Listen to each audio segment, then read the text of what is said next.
memang untuk meraih proyek yang kami akhirnya tinggalkan tersebut, itu kami harus melakukan hal-hal approach yang kadang-kadang tidak memberikan damai sejahtera dalam hati kami, sehingga dan juga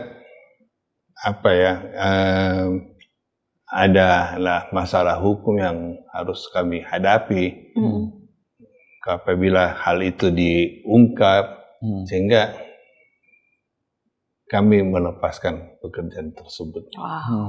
Sekalipun itu memberikan profit yang sangat besar bagi perusahaan, bahkan bisa mencapai miliaran rupiah.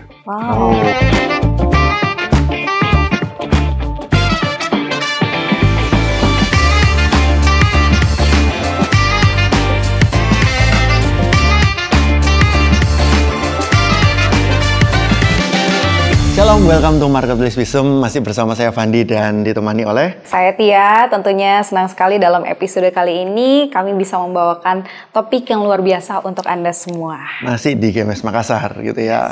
Gimana Tia? Apa yang kita mau bicarakan pada hari ini? Kali ini topik kita adalah melepaskan 50% profit perusahaan dan Tuhan gantikan. Oh, 50% bukan angka yang sedikit ya? Iya, bukan 10%, 20%, tapi 50% kok, bayangin ya. Oke, kita kali ini sudah kedatangan narasumber yang luar biasa, yaitu ada Pak Frans di sini. Betul. Boleh sapa dulu Pak Frans? Shalom. Shalom. Selamat pagi. Nama saya Frans Tumbelaka dan biasa saya dipanggil dengan nama Frans saja. Dan puji Tuhan kalau pada saat ini Tuhan mempercayakan kepada saya untuk menjalankan satu perusahaan yang bergerak di bidang percetakan. Ya, dan saat ini saya juga melayani di GMS sebagai coach. Luar biasa. Luar biasa. Ya. Oke. Nah, tadi Pak Frans berkaitan dengan tema kita ya. Pak Frans sendiri memiliki bisnis di bidang percetakan. Kurang lebih sudah berapa lama, Pak Frans? Ya, usaha percetakan saya ini adalah generasi kedua. Perusahaan didirikan oleh ayah saya. Nah, itu sejak tahun 1958. Wow. Tahun 58 sudah ada percetakan, Pak? Atau masih usaha lain terus akhirnya geser ke percetakan? Percetakan kami mulai di tahun 58. Wow. Ya, ayah saya yang merintis dan saya yang melanjutkan pada saya mengambil alih pada tahun pada tahun 87-88 gitu. Sampai sekarang, Pak? Atau sekarang udah ada generasi ketiga? Kami sedang mempersiapkan untuk generasi ketiga yaitu anak saya. Itu berarti kurang lebih udah 70 tahun lebih kok. 70 tahun lebih, 3 generasi. Iya, usia manusia itu sudah tua. Berarti sudah expert banget di bidangnya ya Pak Frans ya. Baik, Pak Frans bicara tentang topik kita, ini kan melepaskan 50% profit perusahaan. Ya. Untuk hal yang Pak Frans alami ini, 50 profit perusahaan ini apa Pak Frans? Ya, kita ingin tahu sih Pak, spill sedikit detail-detailnya gitu. Iya,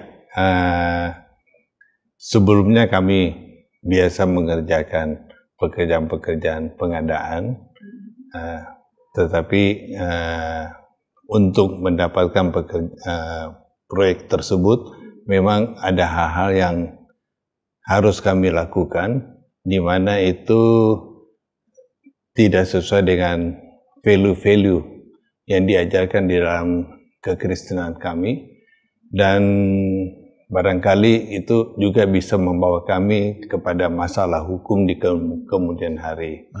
Ya, jadi kami mengambil satu keputusan untuk meninggalkan klien tersebut, meninggalkan pekerjaan tersebut, dan Tuhan memberikan ganti bagi kami.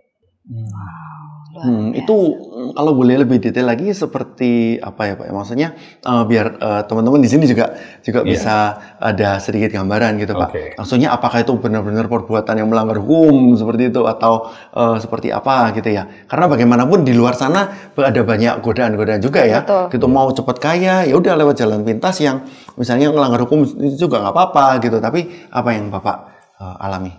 Ya, memang untuk meraih proyek yang kami akhirnya tinggalkan tersebut, itu kami harus melakukan hal-hal approach yang kadang-kadang tidak memberikan damai sejahtera dalam hati kami, sehingga dan juga adalah masalah hukum yang harus kami hadapi apabila hal itu diungkap, sehingga kami melepaskan pekerjaan tersebut. Sekalipun itu memberikan profit yang sangat besar bagi perusahaan, bahkan bisa mencapai miliaran rupiah. Wow, ya. Wow. Itu nilai yang sangat fantastis ya, Pak Frans betul. Ya. Pastinya membutuhkan pemikiran yang sangat matang. Kalau nggak deket Tuhan, nggak bisa deh. Ya, memang tantangan yang sangat berat pada saat kami membuat keputusan tersebut, oleh sebab itu bisa mengganggu jalannya perusahaan, cash flow perusahaan, income perusahaan bisa terganggu karena nilai yang sangat besar tadi yang saya sebutkan itu. Tetapi kami harus belajar memilih antara ketaatan atau pekerjaan. Nggak gini Pak, ingin nanya jujur ya. Maksudnya, yang mana yang lebih memberatkan dulu? Apakah pertama tidak sesuai dengan value-nya firman Tuhan atau risiko kena hukumnya? Nah, yang mana yang duluan yang lebih terpikirkan? Nggak apa-apa ini kita biar teman-teman juga bisa belajar juga ya dari pengalamannya Pak Frans. Bagi saya pribadi itu value yang tidak sesuai dengan firman Tuhan itu yang lebih utama bagi saya. Ya, oleh sebab pada saat saya melayani Tuhan, apalagi dipercayakan sebagai leader di gereja, maka apa yang saya ajarkan kepada member-member kami, apa yang saya ajarkan kepada jemaat itu tidak akan memiliki efek apa-apa apabila kami sendiri belum melakukan apa yang kami ajarkan tersebut. Nah, jadi teman-teman bisa lihat ya bahwa sebenarnya cinta akan Tuhan ini lebih kuat ya. Setelah itu baru kita mikirin sama Tuhan dulu, carilah dulu kerajaan Allah dan kebenarannya, terus baru lihat ternyata juga ada tambahan potensi risiko kena hukum ini gitu ya. Jangan sampai teman-teman lihat hukumnya dulu baru lihat Tuhannya. Tapi utamakan apa yang Tuhan mau dulu, baru nanti Tuhan akan jagain juga di masalah-masalah konsekuensi yang di natural dan masalah-masalah hukumnya. Gitu. Nah, Pak Frans, kami juga pengen tahu untuk proyek-proyek itu pengadaannya seperti apa, Pak Frans? Ya, kami banyak melayani pekerjaan di bidang cetak mencetak. Barang-barang cetakan yang mungkin bersifat rahasia. Jadi karena rahasia nggak bisa diceritain di sini ya. Nah sekarang gini Pak, sekarang move on ya dari itu. Nah setelah akhirnya menolak itu dengan potensi kehilangan miliaran juga gitu ya. Terus habis itu apa yang Pak Frans lakukan? Itu kan bagaimana ini bisnis profit kan dan ada banyak pegawai termasuk keluarga yang harus diberi makan juga kan. Begitu kehilangan miliaran berarti gimana Pak cara dapetin penggantinya? Memang untuk mengambil keputusan pada saat itu berat, oleh karena kami harus menghadapi tanggung jawab bagaimana dengan sekian banyak karyawan, kurang lebih 100 karyawan. Ya, jadi itu kami membuat keputusan yang sangat berat. Tetapi kami berdoa kalau memang Tuhan menghendaki kami mengambil langkah tersebut, kami percaya Tuhan akan menggantikan. Dan puji Tuhan, waktu berjalan, Tuhan menggantikan dengan customer baru, di mana customer ini adalah pekerja yang benar-benar murni bisnis, dan Tuhan menggerakkan hati mereka untuk mau berhubungan dengan perusahaan kami dan menggantikan porsi yang tadi hilang tersebut. Wow. Jadi kalau boleh disimpulkan dulu dapatnya grosiran, sekarang eceran gitu ya. Betul. Seperti itu. Nah, gimana effort untuk itu Pak? Bagaimanapun kan kita juga bisa ngelihat kalau yang satu dapatnya ini nih satu gede gitu ya dengan effort yang minim gitu dengan kita juga nggak perlu yang gimana-gimana. Tapi sekarang ini kan eceran Pak, jadi harus satu, terus habis itu dapatnya receh, terus nanti banyak komplain, terus harus diskusi banyak gitu, misalnya ini reject dan sebagainya. Nah itu gimana Pak? Ya, kami memang untuk menggantikan apa yang hilang, kami harus bekerja keras. Kami harus lebih giat, ya, memfollow up customer ataupun calon-calon customer yang ada. Nah, kami harus lebih giat, dan ajaibnya Tuhan kita itu bahwa calon-calon customer yang tadinya kami udah follow up sekian lama dan mereka menolak untuk berhubungan dengan perusahaan kami, tapi pada saat kami membuat keputusan yang mengorbankan income bagi perusahaan tersebut, itu calon customer tersebut itu mereka sendiri mencari kami. Ya, itu saya yakin dan percaya itu Tuhan sendiri yang berbicara ke dalam hati mereka untuk mau membuka hubungan, menjalin transaksi dengan perusahaan kami. Dan pada akhirnya setelah dikumpul dari sekian customer, ya tadi sih enak Pak ya, kami cuma cukup melayani 1 atau 2 customer. Sekarang kami harus melayani sekian banyak customer, tetapi hasilnya jauh lebih daripada apa yang kami tinggalkan tersebut. Oh, jadi sekarang dapatnya malah lebih ya daripada yang memang perlu effort gitu ya. Ya, jadi teman-teman kalau misalnya jalan instan mau kompromi, ya udah 1-2 selesai ngomong kaki gitu ya. Tapi Tuhan tidak berkenan gitu. Sedangkan apa yang Pak Frans ambil itu adalah justru lepas 1-2 itu karena tidak berkenan di hati Tuhan, ambil yang eceran mungkin harus puluhan customer gitu ya. Tapi nanti ujungnya ternyata Tuhan itu baik ya Pak ya, bisa mengembalikan bahkan lebih daripada yang kemarin-kemarin. Betul ya. Dan pasti ada perubahan yang signifikan ya Pak Frans ya. Dari yang awalnya grosiran, sekarang eceran. Apakah ada perubahan dari segi jenis usahanya Pak Frans? Iya. Tuhan memberikan kami hikmat untuk memilih jenis pekerjaan. Kami mengalihkan. Sekarang kami banyak bergerak di bidang printing, di bidang packaging untuk mencetak barang-barang kemasan. Ya, jadi saya rasa itu juga hikmat dari Tuhan, oleh karena kemasan tidak pernah dapat digantikan oleh digitalisasi. Ya, dan itu berjalan dengan baik. Sekarang mari kita dengarkan apa yang menjadi kata firman Tuhan untuk episode kita pada hari ini. Dari Kejadian 13 ayat 11 sampai 12. Sebab itu Lot memilih baginya seluruh lembah Yordan itu, lalu ia berangkat ke sebelah timur dan mereka berpisah. Abraham menetap di tanah Kanaan, tapi Lot menetap di kota-kota lembah Yordan dan berkemah di dekat Sodom. Di sini kita tahu sebenarnya bahwa Abraham dan Lot sama-sama diberkati oleh Tuhan. Ternak mereka tambah lama tambah banyak, gembala mereka, anak buah mereka juga tambah lama tambah banyak. Tapi ternyata ada konflik, ada perkelahian karena memperebutkan padang rumput, memperebutkan mata air untuk sumur dan sebagainya. Oleh karena itu Abraham juga berinisiatif untuk datang kepada Lot lalu bilang, jika ini rasanya nggak bisa lanjut nih, harus pisah.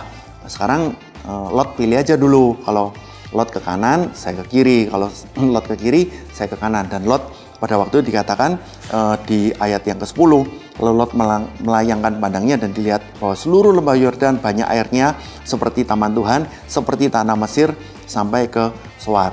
Nah, di sini memang ada satu cara pandang dari Lot itu ketika tidak melihat Tuhan lagi, tetapi melihat berkat-berkatnya Tuhan, melihat ciptaannya Tuhan.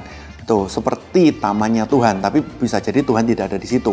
Gitu. Tetapi ketika melihat apa yang menjadi berkat, apa yang menjadi rezeki, apa yang menjadi kenikmatan dari dunia, di situ Lot memilih ke tempat yang lain. Tapi di sini kita bisa lihat bahwa di ayat 12, Abraham menetap di tanah Kanaan. Abraham menetap di tanah perjanjian.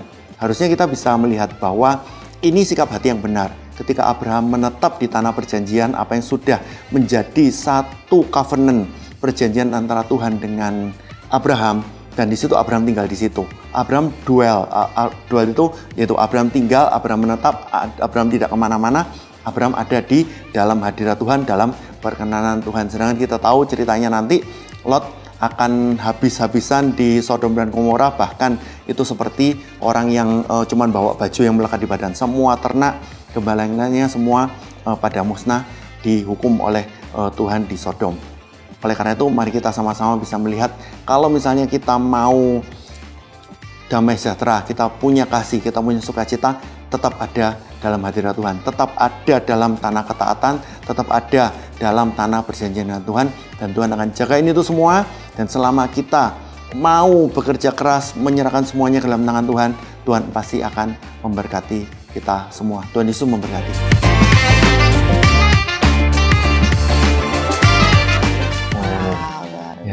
Ya. Ini challenging-nya luar biasa yang dialami oleh Pak Frans sendiri ya, dari perubahan jenis usaha yang pastinya memerlukan promosi juga waktu untuk promosi, menawarkan ke customer gitu ya. Bentuk promosi Pak Frans sendiri seperti apa yang dilakukan untuk mengembangkan jenis usaha yang baru?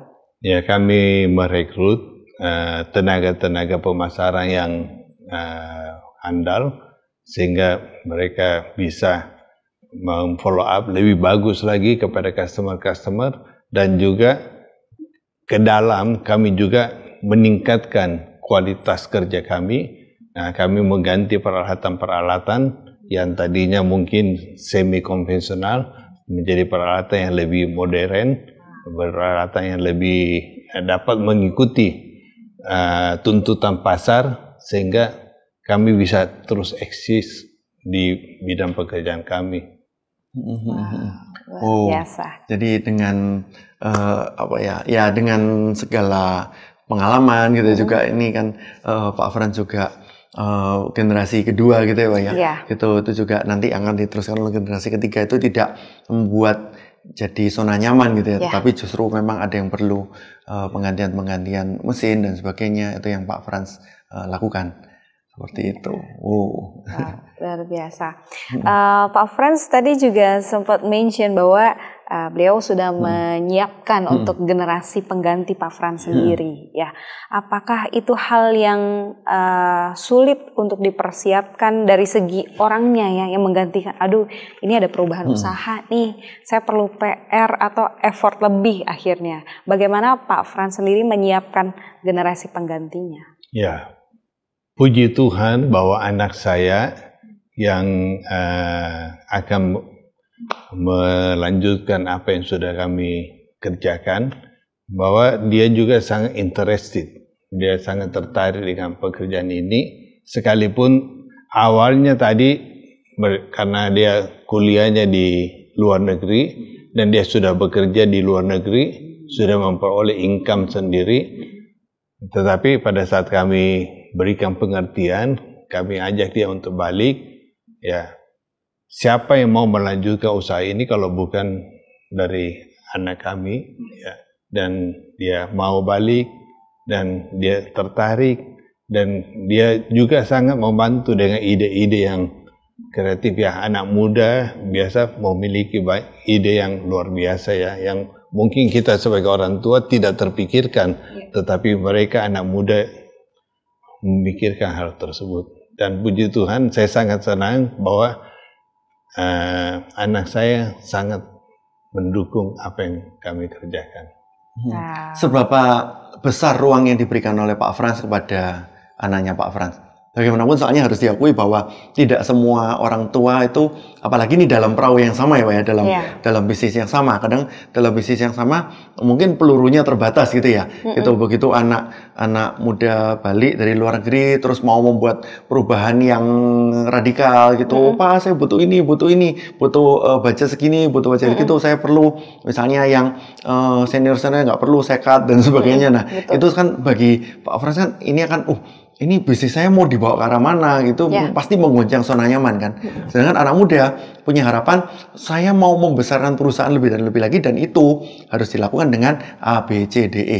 Nah itu gimana Pak untuk bisa menyelaraskan antara generasi kedua dengan generasi ketiga ini? Puji Tuhan bahwa anak saya ini yang bakal menggantikan saya, karakternya itu sedikit mirip dengan saya.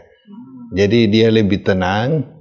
Memang dia ambisi, tapi dia lebih tenang dan dia dapat menerima nasihat-nasihat dari orang tua. Memang ide-ide kreatif banyak, namanya juga anak muda ya. Dan saya sebagai orang tuanya, saya mendukung, sekalipun itu memang kami harus melakukan new investasi yang cukup signifikan jumlahnya, ya. Tetapi demi untuk meningkatkan kualitas kerja, demi untuk meningkatkan kapasitas kerja, kecepatan kerja di mana kami bisa melayani customer kami, delivery time bisa on time, bisa tidak delay, itu semua kami dukung. Sebagai orang tua kami dukung dan itu berjalan dengan baik hingga saat ini. Pergantian mesin itu idenya siapa, Pak? Idenya anak atau idenya Bapak? Ide bersama. Tapi mulainya keluarnya dari anak dulu atau dari Pak Frans dulu? Ya memang anak saya banyak memberikan masukan. Ini sebaiknya peralatan ini, mesin ini sebaiknya kita ganti dengan kapasitas yang lebih baik, quality yang lebih baik. Ya, memang anak muda kita harus memberikan jempol kepada anak muda. Wow. Tapi malah mengeluarkan kos lebih juga jadinya ya, Ko ya? Ya, tapi dibandingkan dengan nanti profit yang akan menyusul kemudian, makanya kenapa Pak Frans ambil itu juga kan? Ya, mengeluarkan kos itu sudah pasti. Itu satu usaha tidak mungkin kita berkembang tanpa mengeluarkan investasi. Jadi dari profit yang ada memang kita harus cadangkan juga untuk investasi peremajaan peralatan itu penting sekali. Ya. Ide shifting dari percetakan konvensional, dokumen dan sebagainya ke packaging itu juga idenya siapa, Pak? Itu ide kami bersama, ya. Tidak bisa dipungkiri, anak saya juga perlu belajar dari pengalaman orang tua, sebab saya sendiri memimpin perusahaan ini mungkin udah sekitar 35 tahun. Ya, dia sebagai newcomer dan saya lihat dia cukup merendahkan hati untuk mau belajar, mau mendengar, dan saya juga sebagai orang tua belajar untuk mendengar ide-ide yang dia berikan. Ya. Nah, itu apakah disiapkan dulu sampai customer yang mau order packaging datang, atau sebenarnya itu, ya maksud saya seperti itu sih sebenarnya. Apakah itu dari ide dari Bapak selaku supplier, atau mungkin customer yang datang saya butuh packaging nih, gitu. Terus akhirnya disiapkan mesin cetak untuk packaging. Kami mendahului. Ya. Kami mendahului. Nah, apa yang membuat kami melihat bahwa zaman sekarang tingkat kepuasan customer juga kan meningkat terus. Nah, mungkin dengan standar quality yang seperti ini pada masa lalu orang sudah puas, tapi ke depan orang akan tidak puas dengan quality ini. Jadi sebelum mereka komplain, kami mendahului untuk melakukan satu peningkatan sehingga mereka tidak perlu sampai harus mengkomplain baru kami bereaksi. Ya. Oh, sekarang kita bisa mengerti ya. Jadi teman-teman kadang-kadang juga nggak selalu melulu harus nunggu customer, nunggu kompetitor buat dulu gitu ya. Tapi justru malah Pak Frans ini mulai dengan sesuatu yang yaudah kita siapin kayu bakarnya dulu, nanti api dari Tuhan baru turun gitu ya. Seperti itu. Luar biasa. Nah, korelasi dari bisnis yang Pak Frans jalani saat ini dengan pelayanan Pak Frans itu apa? Ya, kami dengan pengajaran nilai-nilai yang kami dapatkan di GMS ini, kami belajar untuk menerapkan di dalam perusahaan, ya, bahwa kami berjalan itu bersama dengan Tuhan, dan kami mengalami bahwa Tuhan itu tidak meninggalkan kami seorang diri, sekalipun banyak tantangan, sekalipun banyak pergumulan yang harus kami hadapi, tetapi Tuhan itu selalu berjalan di depan kami. Ya. Bahkan seringkali apa yang tidak terpikirkan oleh pikiran kita, apa yang tidak pernah kita harapkan, ternyata Tuhan sudah menyediakan itu di depan kami. Ya. Dan itu luar biasanya Tuhan kita. Ya. apa pesan-pesan dari Pak Frans untuk sekarang mungkin sesama orang tua gitu ya, gitu apa yang harus dipersiapkan gitu, gimana Pak? Bisa diceritakan. Setelah itu nanti minta tolong Pak Frans untuk tutupkan doa. Kalau kita mau tetap eksis di dalam pekerjaan Tuhan percayakan, jangan kita berpikir bahwa ini adalah milik kita sendiri, tetapi mari kita belajar mempersiapkan generasi-generasi penerus ya di dalam perusahaan, juga sama halnya seperti dalam pelayanan. Kita harus mempersiapkan mereka sehingga mereka siap untuk melanjutkan estafet apa yang sudah kita rintis. Ya. Ya, sekarang bisa minta tolong Pak Frans untuk doakan. Itu ya, mungkin ada dua pokok doa ya Pak ya. Yang pertama dari sisi orang tua yang mau mempersiapkan anaknya, pastinya dengan value, dengan pengalaman, itu dengan berjalan bersama dengan Tuhan. Juga berdoa untuk anak-anak supaya juga punya sikap hati yang gembur gitu ya, bisa tahu apa visi Tuhan dalam bisnis, family business. Seperti itu. Silakan Pak. Mari kita berdoa. Bapa, kami berdoa Bapa buat setiap pengusaha-pengusaha muda, setiap pengusaha yang menjalankan usaha pekerjaan mereka, supaya mereka Tuhan siap untuk mempersiapkan calon-calon penerus mereka, mempersiapkan anak-anak mereka Tuhan untuk juga dapat melanjutkan apa yang sudah mereka rintis Tuhan. Dan mereka akan berjalan, anak-anak muda ini akan berjalan sesuai dengan value-value yang sudah Tuhan tetapkan, yang sudah Tuhan ajarkan di dalam iman mereka. Dan kami berdoa buat setiap anak muda yang akan melanjutkan usaha daripada apa yang dirintis oleh orang tua mereka. Berikan mereka hati, berikan mereka kerendahan hati Tuhan untuk bisa belajar dari pendahulu-pendahulu mereka, bisa belajar dari orang tua mereka, dan bisa mengembangkan apa yang Tuhan taruh dalam hati mereka. Terima kasih Bapa, dalam nama Yesus kami berdoa. Amin. Amin. Ya, itu dia ya, sharing dan topik yang luar biasa untuk sesi kali ini. Terima kasih Pak Frans untuk hal-hal yang dibagikan. Ya. Dan untuk teman-teman semuanya, jangan lupa untuk share juga konten ini. Semoga bermanfaat untuk Anda, kelebihnya juga untuk orang-orang di sekitar Anda. Dan jangan lupa follow juga Instagram kami @GMSPiskon. Thank you semua, bye-bye. God bless.